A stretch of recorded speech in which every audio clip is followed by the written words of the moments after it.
کہ انسان اس دنیا کے اندر رہتے ہوئے اللہ کا تقوی اور پرہیزگاری اختیار کرے،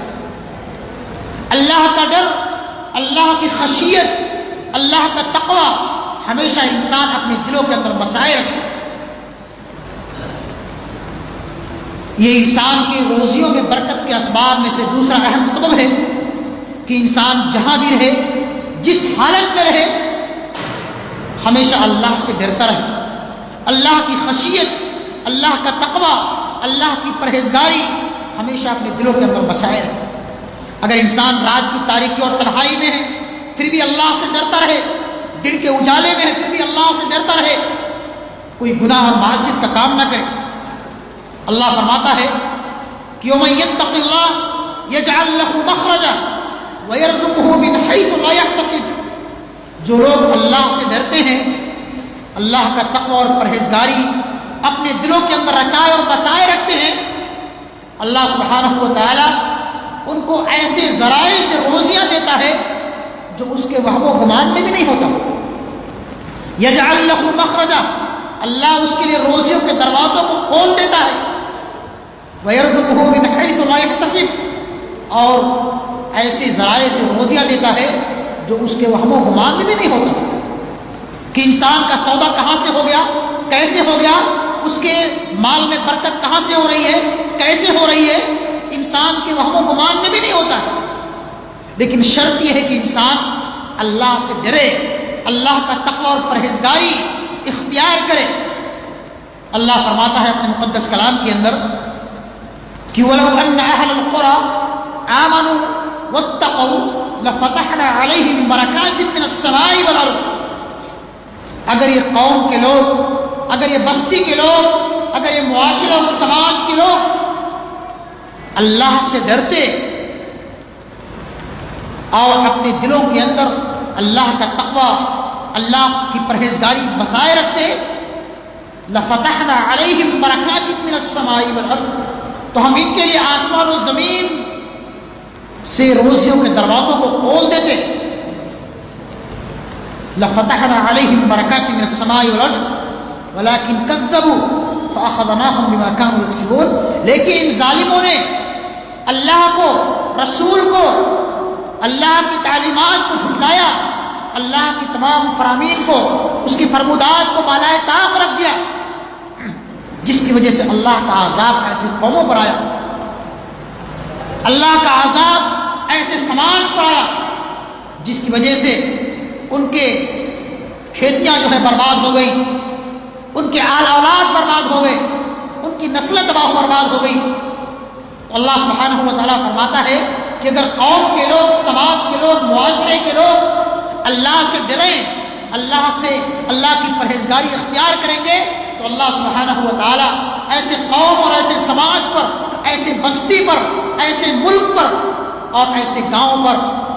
اپنی روزیوں کے دروازوں کو کھول دے گا۔ لیکن شرط یہ ہے کہ انسان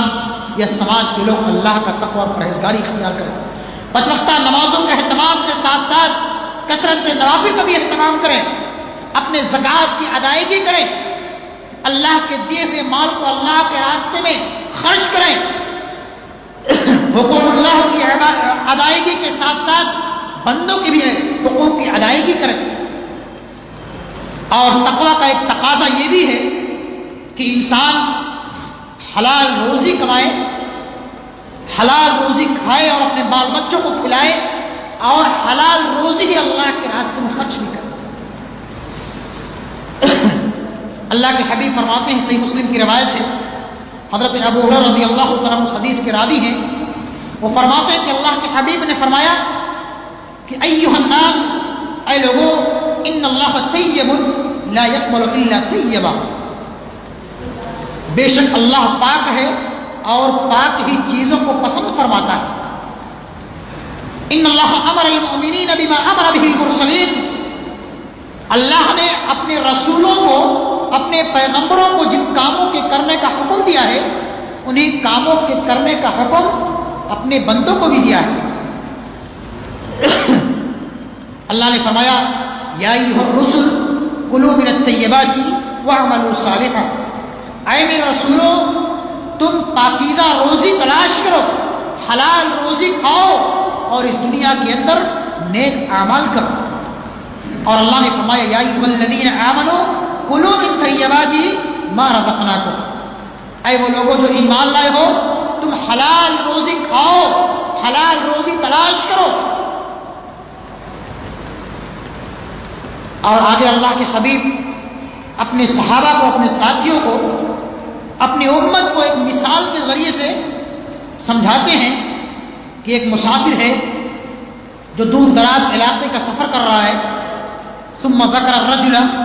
یطیل السفر اشعث اغبر یمد یدیہ الی السماء یا ربی یا ربی. ایک مسافر ہے دور دراز علاقے کا سفر کر رہا ہے، چاہے وہ مجاہد ہو یا حاجی اور نمازی ہو جو رب العالمین کے مقدس گھر کی زیارت کرنے کے لیے، خانہ کعبہ کا طواف کرنے کے لیے،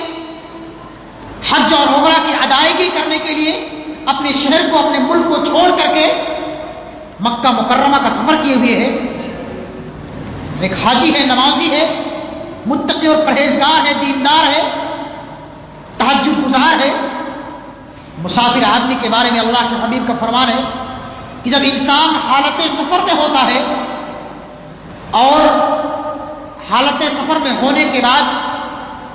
جب بندہ اللہ سے دعائیں کرتا ہے تو اللہ سبحانہ و تعالی مسافر کی دعاؤں کو ضرور سنتا اور قبول فرماتا ہے. لیکن اس حدیث کے اندر جو صحیح مسلم کتاب الزکات کی روایت ہے، اللہ کے حبیب فرماتے ہیں کہ آدمی مسافر ہے، دور دراز علاقے کا سفر کر رہا ہے، یطیل السفر اشعث اغبر، سفر کی وجہ سے اس کا چہرے جو ہے، اس کا چہرہ غبار آلود ہو چکا ہے، اس کا کپڑا پراگندہ ہو چکا ہے. ایسا مسافر، ایسا حاجی، ایسا نمازی، ایسا دیندار، ایسا متقی اور پرہیزگار اپنے ہاتھوں کو، اپنے دونوں ہاتھوں کو اللہ کے دربار میں اٹھاتا ہے، اللہ سے دعائیں کرتا ہے، اللہ سے گریہ وزاری کرتا ہے، یا ربی یا ربی، اے اللہ، اے میرے رب تو میری دعاؤں کو قبول کر لے، اے اللہ تو میری خطاؤں کو معاف کر دے، اے اللہ تیرا فرمان ہے کہ تم مجھ سے دعائیں کرو، میں تمہاری دعاؤں کو قبول کرنے والا ہوں. اے اللہ میں تیرے مقدس گھر کی زیارت کرنے کے لیے، تیرے مقدس گھر کا طواف کرنے کے لیے، حج اور عمرہ کرنے کے لیے اپنے شہر کو چھوڑ کر کے، اپنے ملک کو چھوڑ کر کے، اپنی بستی کو چھوڑ کر کے، اپنے بال بچوں کو چھوڑ کر کے میں نے تیرے مقدس گھر کی زیارت کرنے کے لیے میں نے دور دراز علاقے کا سفر کیا ہے. اے اللہ میں تیری بارگاہ میں حاضر ہو کر کے اپنی جبین نیاز کو خم کر کے